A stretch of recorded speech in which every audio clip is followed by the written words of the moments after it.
Step 1. The sail. You'll need the mast, the boom and sprit, the sail, and your line kit. Done right, you will only need to do the following step once. Lay out the sprit on the ground. Spread open so you can fit the sail to it with your Velcro strops. Take the sail out of its bag. Lay it out and unfold it between the sprit and boom. The boom is the part with the black rubber section on it for the gooseneck. The sail window wants to be parallel to the boom. My apologies for this, but it was beastly hot and definitely a day to get out on the water. Grab the pre-cut roll of Velcro loops from the line kit. There are 18 of them. They are perforated to peel off at 1 foot lengths. Each one will go through a grommet and act as a sail loop. Pinch the end of the Velcro loop in order to make it capable of feeding through the grommet.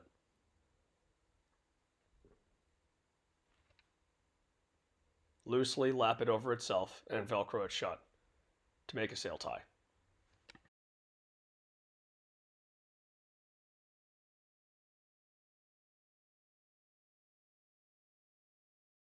Here it is again, shot far closer.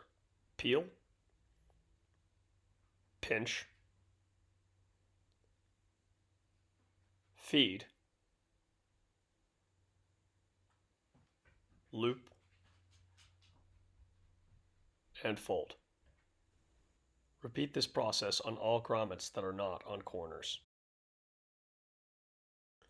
Grab the 3 short strands of 3mm dinghy control line. These will be the ties for the clew, the head, and the tack. The short line out of the 3 is the tack.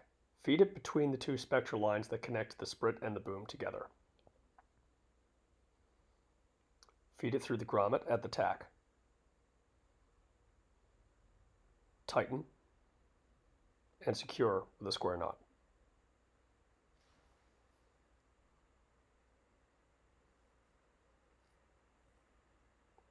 Done. On the clew and the head, feed the ends of the line through the hole in the boom end. Feed it out the other end. Tie a bowline through into the grommet.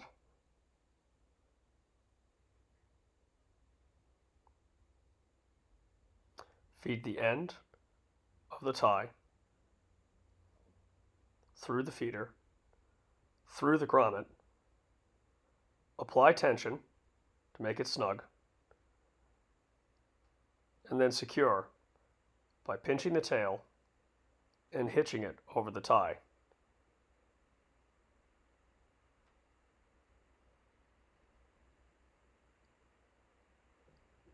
Three ties should be enough. And now the clew, which we will repeat the same process. Feed the tail through the hole.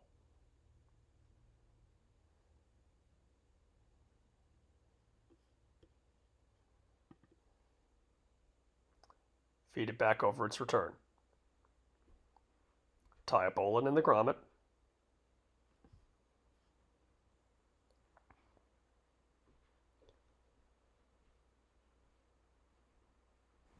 Tighten. You'll see that the boom end operates like an antique block and tackle by having a broad enough area that the line can in fact pass over it, like a zero moving part block.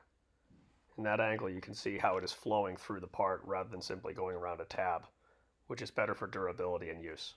Tighten, apply hitches.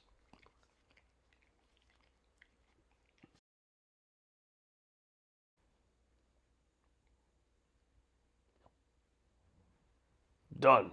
Only one more to go. Grab the halyard from your line set. Both the halyard and the main sheet are long, but the main sheet will always be thicker than the halyard. Starting from the top, count your grommets. Between the 5th and 6th grommet from the top, you will attach the halyard. For cruising, place it more towards the 6th. For racing, place it more towards the 5th, as this will define the height of the boom. To attach the halyard, you will need to tie a rolling hitch, which is not a particularly common knot. The best course of action is to pull out your phone, turn on YouTube, and find an instructional video on how to tie a rolling hitch, which is what I'm doing right here. Step 2. Hoist. Lay the parts out alongside one another, as they will now start to converge at this step. Feed the halyard into the bullseye fairlead at the top of the mast. Lay the gooseneck strop on the mast step. Lay the sail, boom, and sprit on the deck in the position that they will be hoisted in. Feed the gooseneck strop through the humps on the boom. This location will dictate the angle of the boom. In lighter wind, it will be better for it to be further forward.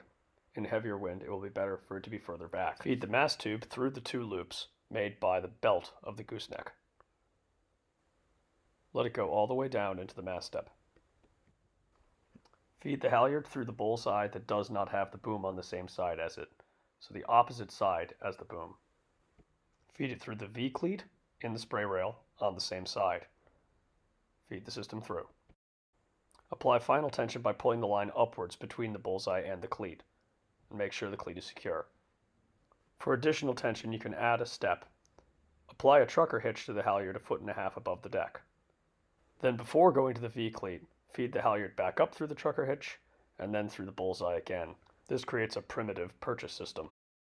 Tension the purchase, doing the same bowstring maneuver, and secure in the cleat. But bear in mind that added step will make it slower to drop the mainsail, and not as easy. Now back to conventional rigging. Feed the tail of the halyard back through the other V-cleat.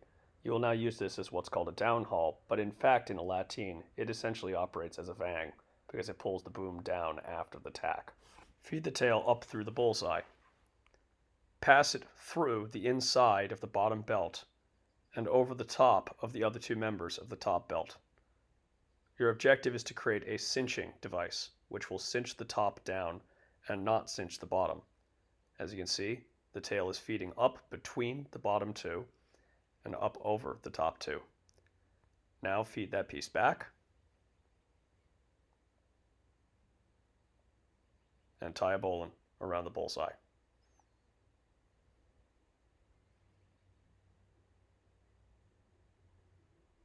The objective is to be able to pull down, and while the system is pulling down, it will always be cinching the gooseneck belt and stopping it from drifting. Tension the downhaul and make sure it is securely cleated.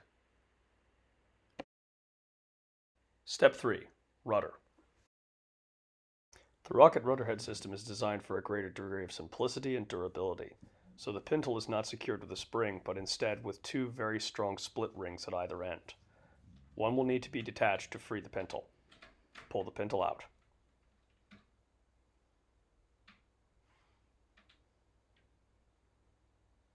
Fit the rudder to between the top and bottom of the gudgeon plates.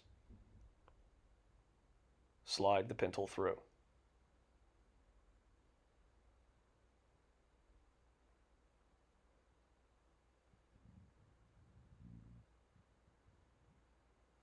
Now resecure the split ring on the bottom.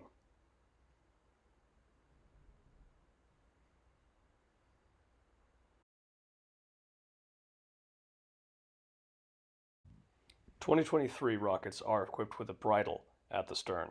2021 and 2022 rockets are equipped with a U-bolt on the rudder head. In the case of the bridle, tie the end of the main sheet to the center loop of the bridle. In the case of the U-bolt, tie the tail end of the main sheet to the U-bolt. Now feed the remaining main sheet through your aftmost block on the boom, allowing it to pass through your sail loops as you go, so it will not dangle and get into your face as you go through maneuvers. Pass through the second block. And now, a brief interlude for ratchet blocks and bailers. Ratchet mechanism's on, ratchet mechanism's not on. When you're feeding into a ratchet, the incoming line wants to go in the path. The ratchet's your helper. So you're pulling in and it's releasing. You let it try to let go and it fights. Makes things easier on your hand. Also, while we're here, we're going to do a close-up on the bailer. In the up position, it's closed. In the down position, it's open. To seal it really tightly, there's a thread on this. Pull into the up position and with tension on your hand, rotate a few times, and that will expand the bung on the inside. And now it ain't going nowhere. So the locked position is with some screw tightening in. Unwind a little bit, and it'll loosen. And then it'll behave a lot more sort of loosely. So I'm going to put this in the locked position because I don't intend to actually be picking up any water today at all. There. So back onto the main sheet. Tie an 8 knot in the end, and you're rigged. All right.